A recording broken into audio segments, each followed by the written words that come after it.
Oi, tudo bem? Meu nome é Isabela Lippe e hoje nós estamos em mais uma das edições do canal Em Direção a Cristo. E o tema no qual nós vamos nos debruçar hoje, nós vamos analisar as verdades e o que elas têm para nós quando Jesus, em João capítulo 14, ele diz ser o caminho, a verdade e a vida. Essa fala, composta de 3 verdades, nós vamos analisar uma por uma, para entender não só o que essas verdades significavam naquele período, quando ele as proferiu, quando ele falou isso, e também, atualmente, o que significa para nós nos dias de hoje e até a eternidade. E, primeiramente, os versículos, que nós vamos abordar, será desde ali do contexto ali do versículo 1, do capítulo 14 de João, até o versículo 10, e mais adiante eu vou pular também lendo o 23 até o 24. E o contexto, o que estava acontecendo aqui? Jesus estava tendo ali um dos últimos momentos com os seus discípulos, antes de ele ser traído por Judas, entregue às autoridades judaicas da época, e ali, ele estava tendo um dos últimos momentos com os seus discípulos, e ele dizia para eles que ele estava ali com eles agora, mas que haveria um tempo em que ele não estaria. E os discípulos começaram a perguntar, começaram a indagar, a ficar ansiosos. Jesus, mas onde você vai? Mestre, você não pode nos deixar. Então Jesus ali, no versículo 1 até o 4, ele diz que o lugar onde ele vai, os discípulos e nós não podemos ir agora. Mas enquanto nós não vamos, enquanto não é chegado o tempo em que Jesus há de voltar e buscar a sua igreja, ele diz, e ele profere isso com tanto amor, ele diz que na casa do pai dele há muitas moradas. Ou seja, ele está falando, tem lugar para vocês lá, para cada um de vocês. E ele ainda continua ali dizendo, do versículo 1 até o 4, que não só há essas moradas, como ele pessoalmente as arrumaria para nós. Então, na última fala de Jesus, ele diz assim, que vocês conhecem o caminho para onde eu vou. Então, um dos discípulos, Tomé, ele pergunta assim para Jesus, a partir do versículo 5. Disse-lhe Tomé, Senhor, não sabemos para onde vais. Como então poderemos saber o caminho? Respondeu Jesus, eu sou o caminho, a verdade e a vida. Ninguém vem ao Pai a não ser por mim. Se vocês realmente me conhecem, conheceriam também o meu Pai. Já agora, vocês o conhecem e o têm visto.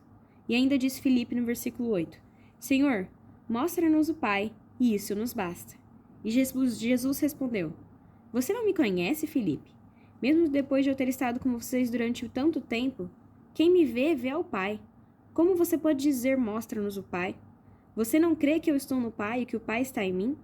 As palavras que eu digo não são apenas minhas, ao contrário, o Pai que vive em mim está realizando a sua obra. Então, quando Tomé pergunta, Jesus, como saber, se não sabemos para onde vai, como saberemos o caminho? E para onde Jesus estava indo? Jesus estava indo para a eternidade, estava indo para os céus, o lugar onde sempre foi o seu lugar. Ele estava retornando para este local. Então Tomé ele pergunta, tá, agora descobri para onde você vai, mas então como eu irei chegar lá também? Qual é esse caminho? Então Jesus ele vem e ele profere, eu sou o caminho, eu sou a verdade, eu sou a vida.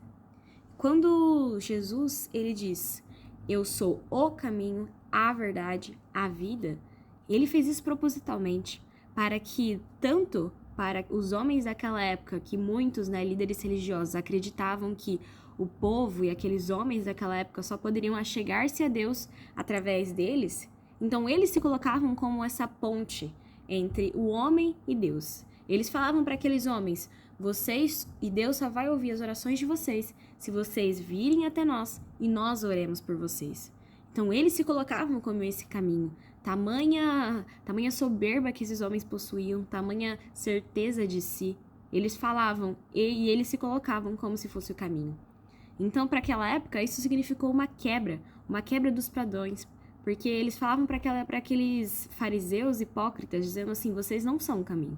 Isso que vocês estão dizendo é uma mentira, porque eu sou o caminho.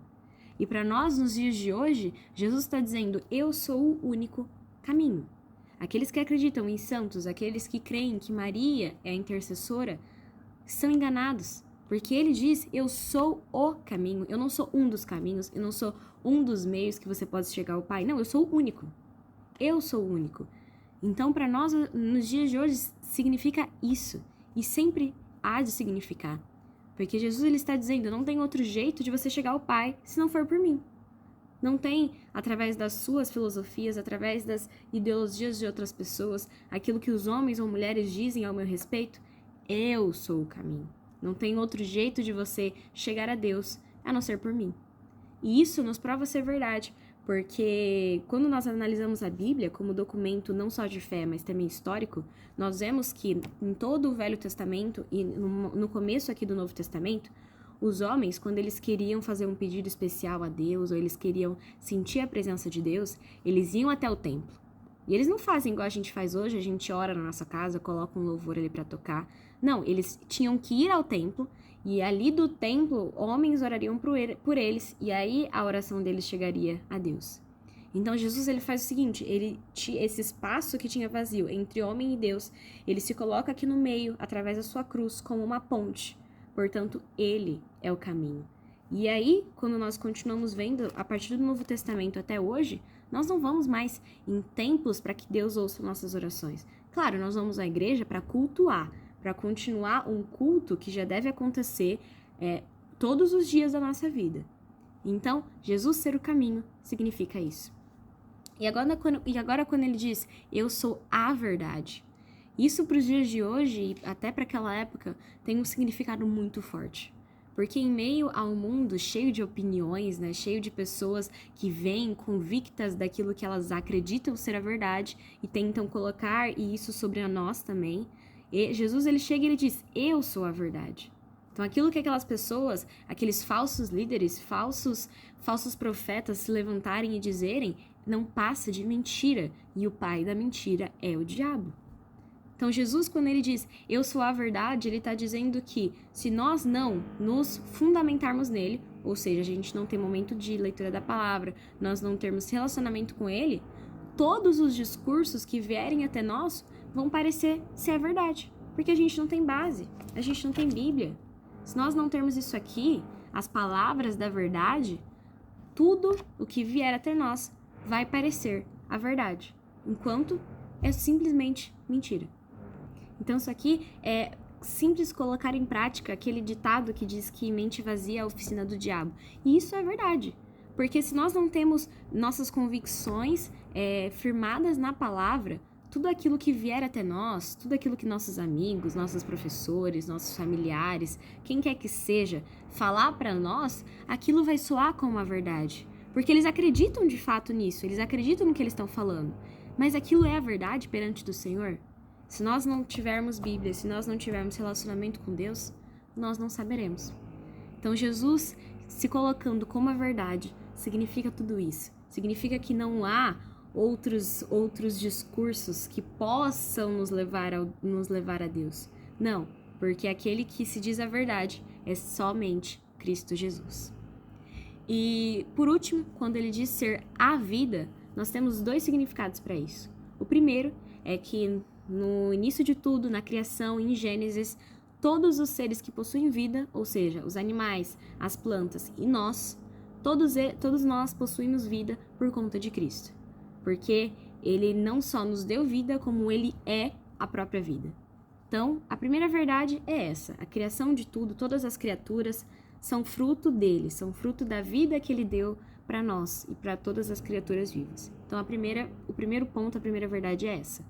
E a segunda, quando ele diz, né, que ele é a vida, ele vem nos dizer que antes nós vivíamos no nosso lamaçal de pecado, né? Isso é um versículo que tem na Bíblia. Então, antes nós estávamos fadados, ou seja, a única certeza que nós tínhamos com a nossa vida em pecado é que essa vida nos levaria à morte. Porque não sou eu que estou dizendo, a Bíblia diz que a consequência do pecado é a morte. E a consequência daqueles que vivem em Cristo Jesus é a esperança da vida eterna. Então essa é a segunda verdade que Jesus, quando ele se coloca como eu sou a vida, ele nos dá essa certeza.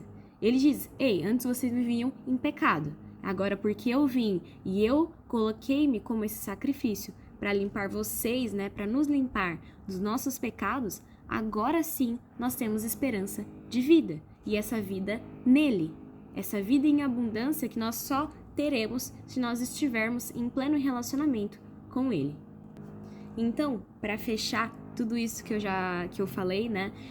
Porque são 3 verdades, mas são 3 verdades muito profundas, né? Que trazem muito ensinamento para nossa vida.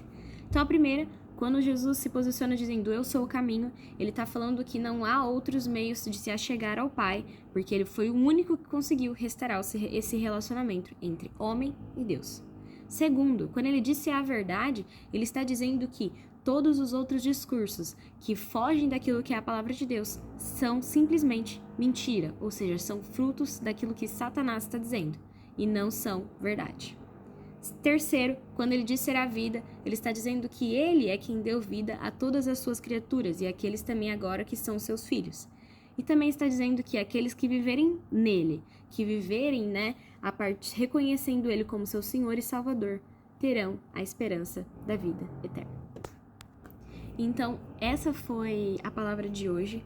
Apesar de ser uma palavra dura até, né, se nós pensarmos que quando Jesus ele se posiciona como todas essas coisas, ele está dizendo para nós que a gente não tem outro meio, outra alternativa.